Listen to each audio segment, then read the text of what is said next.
Liu Yuning appeared at the first rehearsal of the CCTV Spring Festival Gala. There was no stage, no spotlight, and no official announcement.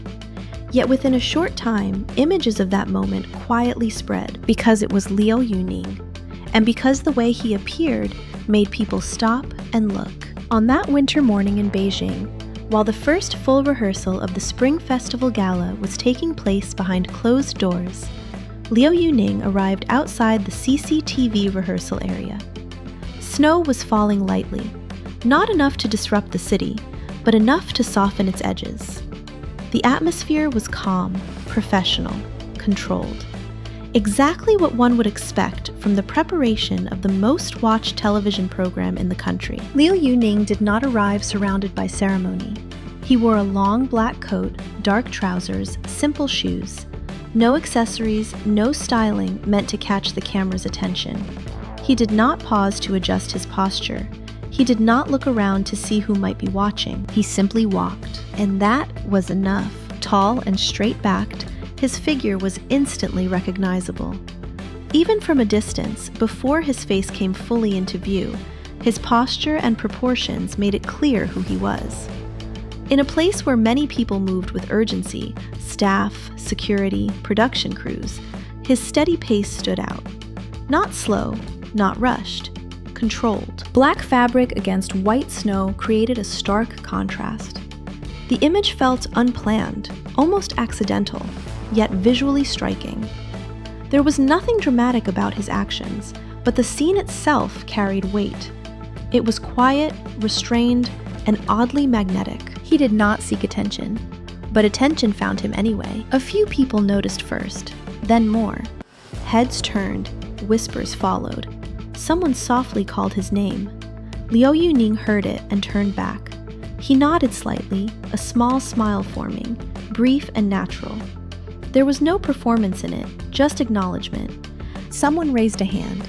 He raised his hand in return. That single gesture traveled far beyond that moment. As cameras moved closer, one lens edged a little too near.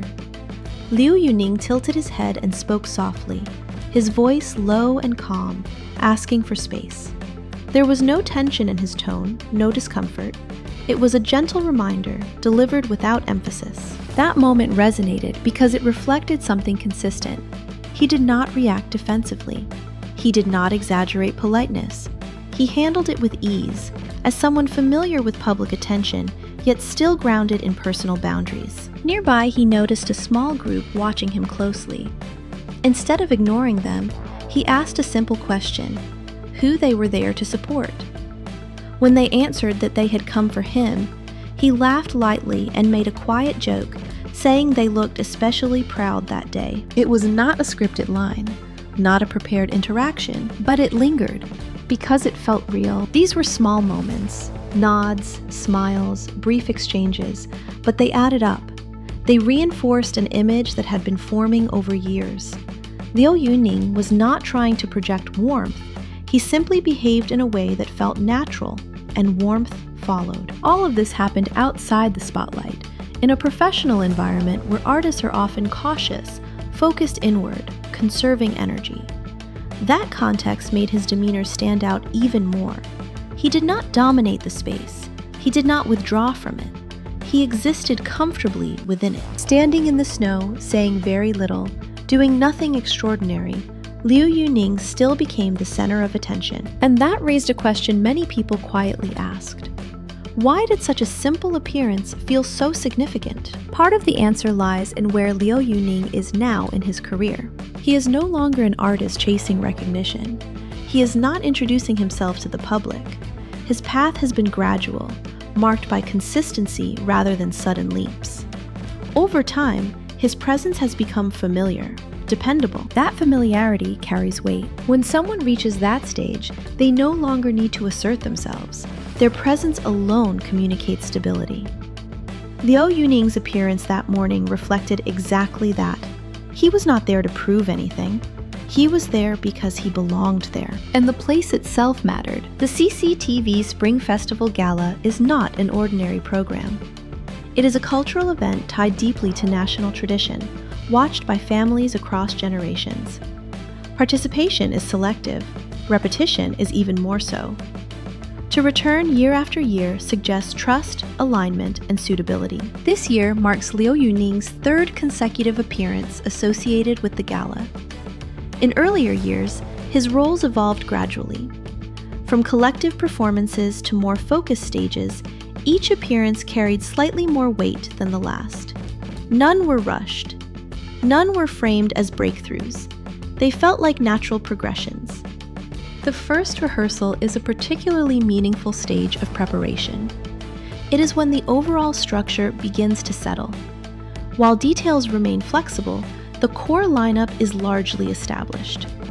For an artist to appear at this stage signals that their involvement is planned, deliberate, and integrated into the larger vision of the program. At the time of his appearance, CCTV had not released any official information about Liu Yuning's specific role in this year's gala. No song titles, no performance format, no confirmation of collaborators. This silence is standard. Adjustments are common. Decisions continue until late in the process. Yet the absence of detail did not lessen interest, because the focus was not on what he would perform, but on how he appeared, calm, unforced, at ease. He did not arrive as someone seeking to generate buzz. He arrived as someone already woven into the fabric of the event. That distinction shaped how the moment was received. When images from the rehearsal circulated online, reactions were measured. There was no frenzy, no exaggerated speculation. Fans commented on his demeanor, his health, his composure. The tone was appreciative rather than demanding. Many noted that the image suited him perfectly. The snow, the simplicity, the restraint. It aligned with the version of Liu Yuning they had come to know. Not flashy, not distant, but quietly confident. Media coverage reflected the same restraint. Reports confirmed his appearance at the rehearsal, noted his continued participation in the gala over multiple years, and avoided conjecture. The narrative centered on continuity rather than surprise. This shift in tone is telling. It suggests that Liu Yuning is increasingly seen as a stable figure rather than a novelty. Someone whose presence is expected, whose appearances do not need justification, whose involvement is understood rather than questioned. At present, the only confirmed information is that Liu Yuning will once again appear at the CCTV Spring Festival Gala. Everything else remains officially unannounced. As always, rehearsals may bring changes. Adjustments remain possible. But the snowy morning in Beijing revealed something beyond logistical details. It showed an artist comfortable in his position, a person who understands the space he occupies, the audience that watches him, and the pace at which he moves forward. He did not rush the moment. He did not amplify it. He allowed it to exist as it was. Sometimes, that restraint speaks louder than spectacle. Before the curtain rises, before music begins, before the stage lights come on, there are moments like this. Quiet, unpolished, easily overlooked. Yet they often say the most. And in that quiet snowfall, Liu Yuning said plenty without saying much at all.